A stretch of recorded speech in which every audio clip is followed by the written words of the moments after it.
Bab 65 Malaikat Darah. Dua sosok yang tiba-tiba muncul adalah dua wanita menawan.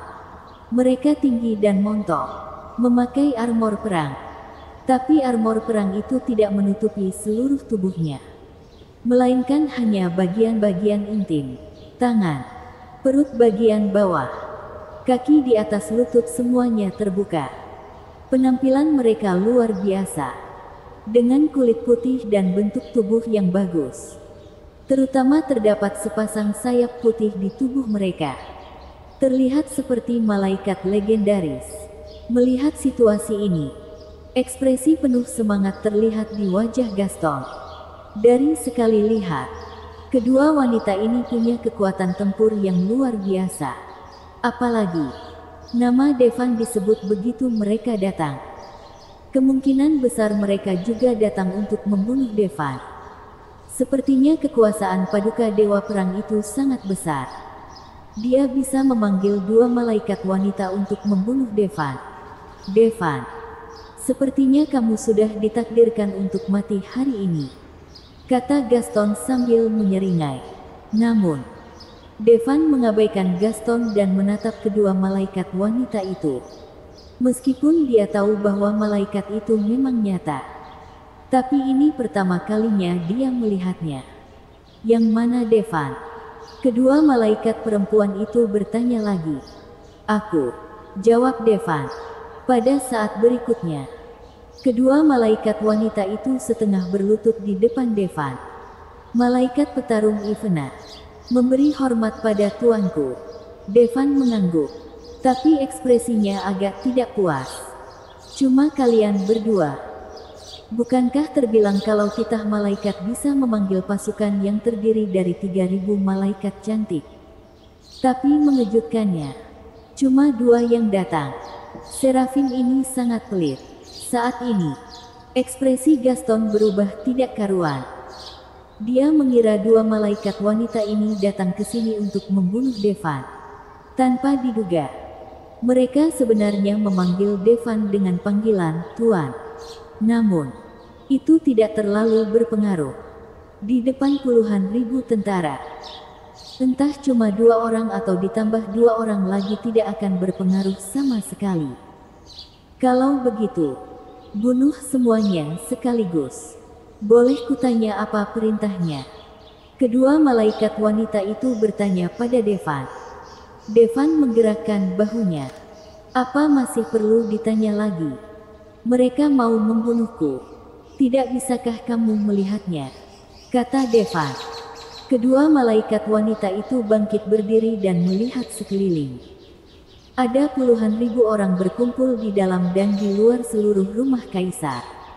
Namun, tak satu pun dari keduanya menunjukkan rasa takut di wajah mereka. Keduanya memberi tos satu sama lain. Kemudian terbang ke dua arah yang berbeda. Mereka benar-benar bisa terbang. Keduanya terbang ke jarak 20 atau 30 meter dari satu sama lain. Kemudian, dengan cepat terbang menuju kerumunan. Semua orang melihat kedua malaikat cantik ini dengan ragu. Tidak tahu apa yang akan mereka lakukan. Keduanya tidak mengeluarkan senjata apapun di tangan mereka. Mungkinkah kedua malaikat wanita ini ingin melawan puluhan ribu orang dengan tangan kosong? Akhirnya, setelah beberapa detik, semua orang tahu apa yang sedang terjadi. Setelah kedua malaikat itu terbang melewati kerumunan, tubuh orang-orang yang dilewati diantaranya terbelah jadi dua. Seolah-olah di antara kedua malaikat itu, ada sebilah pedang tajam yang tak terlihat. Kemanapun keduanya lewat, semuanya terpotong jadi dua. Kedua malaikat itu terbang bolak-balik di antara kerumunan. Dalam sekejap, ribuan orang terpotong-potong oleh pedang tak terlihat. Kerumunan sekitar mulai jatuh seperti sedang menuai gandum. Hampir setiap detik, ratusan orang mati. Mereka ingin melarikan diri. Tapi bagaimana mereka bisa lebih cepat dari malaikat yang terbang? Tidak. Mereka sama sekali bukan malaikat mempesona, tapi malaikat pencabut nyawa. Adegan ini mengejutkan semua orang. Tidak ada lagi yang berani meremehkan kedua malaikat ini. Bahkan tidak berpikir kalau mereka cantik. Mereka lebih kejam dari iblis.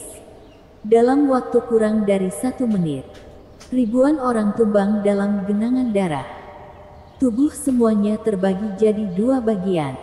Kedua malaikat itu terbang bolak-balik di antara kerumunan, memanen nyawa orang banyak dengan kejam. Sebelumnya, Devan membunuh 2000 orang sendirian. Itu sudah cukup mengejutkan. Namun kini, kedua malaikat wanita itu malah lebih mengejutkan dan menakutkan. Saat ini, entah itu orang yang dibawa oleh Gaston atau pembunuh yang datang sendiri, semuanya cemas. Tidak ada keinginan untuk melawan lagi. Ada seutas benang di antara mereka. Cepat menunduk. Pada saat ini, seseorang akhirnya bisa melihat dengan jelas. Ternyata ada benang yang sangat tipis di antara kedua malaikat itu. Benang itu hampir tidak terlihat oleh mata telanjang. Tapi benang itu sangat tajam. Jangankan tubuh manusia, bahkan senjata beberapa orang terbelah jadi 2 oleh benang tersebut. Sudah jelas, benang ini terbuat dari bahan khusus. Orang-orang bangun seperti mimpi. Mereka semua satu persatu berbaring di tanah. Bisa dipastikan, setelah berbaring di tanah, saat malaikat itu terbang melintas, tidak ada yang mati lagi. Namun, dalam waktu singkat, sudah lebih dari 5000 orang mati di tangan para malaikat. Kejutan yang tiada taraf. Bahkan Devan sangat terkejut. Kalaupun kedua malaikat ini tidak kuat, efisiensi membunuh mereka terbilang cukup tinggi. Melihat bahwa semua orang akhirnya menemukan petunjuk untuk bertahan hidup, mereka semua berbaring di tanah. Kedua malaikat wanita itu pun menyerah dengan menggunakan headcutter. Headcutter adalah nama teknik ini, karena ketinggian benang emas tipis itu persis dengan posisi leher manusia. Begitu benang emas lewat, kepala tiap orang akan jatuh ke tanah. Oleh karena itu, mereka menamakan teknik ini headcutter. Ada ribuan orang yang kepalanya dipenggal begitu saja. Kalau tanpa headcutter, efisiensi membunuh para malaikat ini pasti akan sangat berkurang. Namun kedua malaikat wanita itu langsung mencabut pedang tajam dari belakang punggung mereka. Kemudian bergegas ke kerumunan. Kekuatan bertarung kedua malaikat wanita itu juga luar biasa. Efisiensi membunuh mereka tidak lebih lambat dari Devan. Terutama berkat sayap mereka. Mereka bisa membunuh orang lebih cepat. Dalam sekejap, ribuan orang dibunuh. Darah menodai bulu putih mereka sampai jadi merah. Mewarnai armor mereka dengan warna merah. Menodai kulit mereka dengan rona merah. Menjadi 2 malaikat bermandikan darah. Devan juga bergabung dalam pembunuhan itu. Karena mereka ingin membunuhnya, maka tentu saja juga harus siap untuk dibunuh. Mereka bertiga seperti penggiling daging, menyapu ke segala arah. Pantas saja Kaisar pembunuh bilang kalau pasukan 3000 malaikat bisa meratakan apapun. 2 malaikat wanita ini saja sudah sangat menakutkan. Jumlah lawan berkurang dengan cepat. 4000, 3000, 2000, 1000. Saat ini, tidak masalah entah itu orang yang dibawa oleh Gaston atau para pembunuh yang datang dengan sendirinya. Semuanya dibunuh. Mereka tidak punya keinginan untuk melawan lagi. Mereka semua ingin melarikan diri. Jangan sampai ada sisa.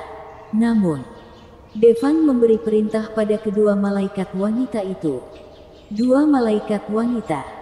Dengan berkat sayap mereka, jelas tidak ada kesempatan bagi orang-orang ini untuk bisa lari dari kejaran kedua malaikat. Namun, jumlah orangnya masih terlalu banyak. Untuk menghindari kematian, mereka memilih berpencar ke segala arah. Tidak peduli seberapa kuat para malaikat, itu cuma ada 2. Mana mungkin untuk membunuh semua orang sekaligus. Mereka yang bisa selamat dari pembunuhan malaikat juga cukup kuat. Begitu mereka berpencar dan melarikan diri, para malaikat tidak bisa menghentikan mereka semua. Segera, semua orang menghilang ke dalam kegelapan di malam hari. Ada juga beberapa orang sial yang masih dibunuh oleh malaikat. Melihat banyak orang sudah benar-benar menghilang, kedua malaikat wanita itu sama sekali tidak terburu-buru. Karena mereka sudah menggunakan teknik khusus untuk menandai semua orang. Bahkan kalau mereka melarikan diri ke ujung bumi, kedua malaikat ini masih bisa menemukannya. Bersambung.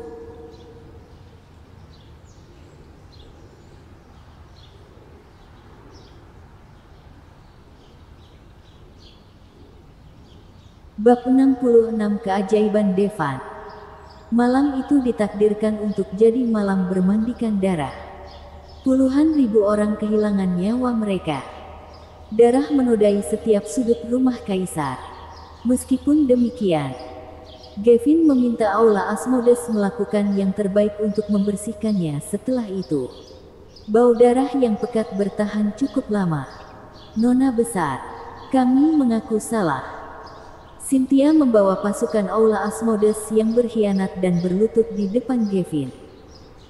Sebelumnya Devan sudah secara khusus menjelaskan pada kedua malaikat wanita itu, lepaskan orang-orang yang sudah mengkhianati Aula Asmodes. Kalau tidak, takutnya mereka juga sudah dipenggal oleh para malaikat sekarang. Rasa takut terlihat di seluruh wajah mereka. Mereka tahu bahwa di Aula Asmodes ada konsekuensi tersendiri dari pengkhianatan. Mereka gemetar melihat Gavin, menunggu jawaban dari Gavin. Gavin melirik para bawahan yang telah mempertaruhkan hidup mereka untuknya. Ekspresinya tetap terlihat dingin. Dia jelas bukan orang yang baik. Orang-orang ini berani mengkhianati dirinya sendiri pada saat-saat kritis. Tentu Gavin pasti tidak akan membiarkan mereka begitu saja. Bunuh. Gavin memberi perintah. Nona besar, tolong maafkan aku, Nona besar, atas dasar pengabdianku padamu selama bertahun-tahun. Tolong selamatkan hidupku. Melihat Gavin ingin mengeksekusi mereka, semua orang memohon belas kasihan. Bunuh. Namun, tidak ada perubahan ekspresi di wajah Gavin. Gavin saat ini bukanlah Gavin, tapi Asmodes. Asmodes yang sebenarnya. Maaf. Meskipun aku benar-benar tidak ingin membunuh kalian, tapi ini adalah perintah dari Nona besar.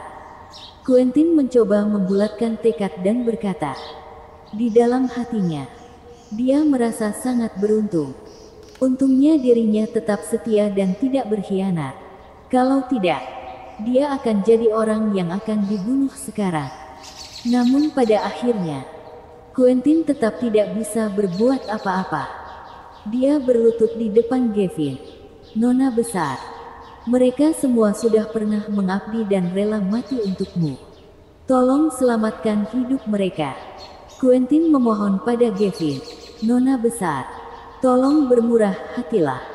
Pada saat ini, orang lain dari Aula Asmodes juga berlutut, memohon belas kasihan bagi mereka yang sudah berkhianat. Tidak ada sedikit pun perubahan ekspresi di wajah Gavin. Hanya ada ekspresi dingin. Memang, ini adalah para bawahannya. Tapi, mereka sudah berkhianat. Kalau mereka yang memenangkan pertempuran ini, apakah kalian bisa selamat? Gavin melirik mereka yang memohon untuk para pengkhianat itu. Semua orang saling menatap satu sama lain dengan cemas. Betul. Kalau pada pertempuran ini, Gavin kalah, mungkin semua orang akan mati. Bahkan jika para pengkhianat tidak membunuh mereka, para pembunuh lainnya, juga orang yang dibawa oleh Gaston, tidak akan membiarkan mereka pergi. Bagaimanapun, Gaston bilang bahwa dia ingin membunuh semua orang yang ada di rumah kaisar. Melihat semua orang berhenti bicara, Gavin memberi perintah lagi. Bunuh. Semua pengkhianat itu memiliki ekspresi putus asa di wajah mereka. Mereka sangat kenal dengan Gavin. Begitu sifat kejamnya muncul. Bahkan kalau mereka bawahan langsung darinya, Gavin tidak akan menunjukkan belas kasihan. Kalau tidak, jelas dia tidak layak menyandang gelar Asmodes. Biarkan mereka tetap hidup. Namun, tepat ketika orang-orang Aula Asmodes hendak membunuh para pengkhianat itu, sebuah suara terdengar. Mendengar suara ini, semua pengkhianat itu menunjukkan sedikit harapan. Karena orang yang mengatakan ini adalah Devan. Mereka tahu bahwa Gavin selalu mendengarkan kata-kata Devan. Saat ini, mungkin hanya Devan yang bisa menghentikan Gavin untuk membunuh mereka. Gavin menatap Devan dengan cara yang sama, lalu menghela napas panjang. Dia menjawab, karena Tuan Muda Amorth yang memberi perintah, maka aku akan memaafkan kalian. Terima kasih, Nona Besar, karena sudah tidak membunuh kami. Semua orang bersujud sebagai ucapan terima kasih. Kalian harus berterima kasih pada Tuan Muda Amorth, kata Gavin dingin. Terima kasih Tuan Muda Amorth. Semua orang bersujud pada Devan. Namun, sebagai pemimpin, Cynthia, kamu tahu apa yang harus dilakukan. Gavin menatap Cynthia dengan acuh tak acuh. Awalnya, Cynthia sangat senang mendengar bahwa Gavin sudah memaafkan mereka. Tapi setelah mendengar kata-kata Gavin, wajahnya yang cantik tiba-tiba berubah pucat. Dia berkata dengan ekspresi muram, bawahan mengerti. Pada saat berikutnya, Cynthia langsung mengeluarkan pisau. Dengan gerakan kecil, dia menusuk dirinya sendiri. Langsung menusuk ke arah perutnya. Seketika, ususnya keluar. Pemandangan ini sangat menakutkan. Ini adalah hukuman bagi seorang pengkhianat. Menusuk diri sendiri dan merasakan penderitaan tiada taraf. Banyak orang memalingkan muka, tidak tahan melihat hal ini. Nona Besar, jaga baik-baik orang tuaku. Cynthia gemetar kesakitan. Air matanya mengalir deras. Tenang saja, aku akan melakukannya. Gavin menjawab. Sebagai senior ketiga dari Aula Asmodes, Cynthia sudah lama berada di sisinya. Hubungan keduanya memang sudah lama seperti keluarga. Tapi hanya karena Gavin adalah bos Aula Asmodes, dia tidak boleh berbelas kasih. Cahaya di mata Cynthia jadi semakin redup. Tapi ada senyum di wajahnya. Nona Besar, jadi bawahanmu adalah hal yang paling membahagiakan dalam hidupku. Setelah selesai bicara, mata Cynthia perlahan tertutup. Melihat kejadian tersebut, orang-orang di Aula Asmodes pun menunjukkan rasa sedih yang mendalam. Meskipun Cynthia pantas menerimanya, namun Cynthia juga sudah seperti saudara sehidup semati bagi semuanya. Saat itu, ada cahaya dan bayangan tiba-tiba melesat menuju Cynthia. Menyelimuti Cynthia, Devan mengambil tindakan. Tuan Muda Amorth, apa yang kamu lakukan? Gavin menatap Devan dengan bingung. Bagaimanapun, dia juga sudah memperjuangkan hidupnya untukku. Jadi mari kita anggap itu impas. Devan menjawab. Devan bisa melihatnya membunuh Cynthia. Meskipun Gavin tidak memiliki ekspresi apapun di wajahnya, tapi semua bisa dilihat dari matanya. Dia sangat sedih. Faktanya, Cynthia tidak bisa dianggap mengkhianati Gavin. Dia hanya tidak ingin mengorbankan hidupnya untuk Devan. Di bawah perawatan Devan, Cynthia segera kembali sadar. Cynthia menatap Devan dengan bingung. Tidak tahu apa yang sudah terjadi. Cynthia, Tuan Muda Amorth menyelamatkanmu, Quentin berkata pada Cynthia. Cynthia melihat perutnya. Melihat bahwa semua luka di perutnya sudah hilang. Ini sangat luar biasa. Semua orang di aula Asmodeus juga terkejut dengan keajaiban itu. Tidak ada yang mengira Devan punya kemampuan yang luar biasa. Bukankah itu berarti tidak peduli seberapa parah luka mereka ke depannya, Devan bisa menyembuhkan mereka? Terima kasih Tuan Muda Amorth karena sudah menyelamatkan hidupku. Kalau Tuan Muda Amorth bersedia, mulai sekarang, Cynthia akan jadi bawahanmu sampai mati. Cynthia berlutut di depan Devan. Oke. Devan mengangguk. Cynthia, senang kamu baik-baik saja. Cynthia belum mati. Orang-orang di aula Asmodeus juga sangat senang. Oke. Semuanya, segera bersihkan medan perang. Gavin memerintahkan semua orang untuk mulai membersihkan medan perang. Devan, terima kasih sudah membiarkan orang-orang dari aula Asmodeus. Juga terima kasih sudah menyelamatkan Cynthia. Setelah menyelesaikan kalimatnya, Gavin datang ke sisi Devan dan berkata padanya. Devan menatap Gavin dan menjawab sambil tersenyum, sebenarnya, meskipun aku tidak membiarkan mereka pergi, kamu juga tidak akan membunuh mereka, kan?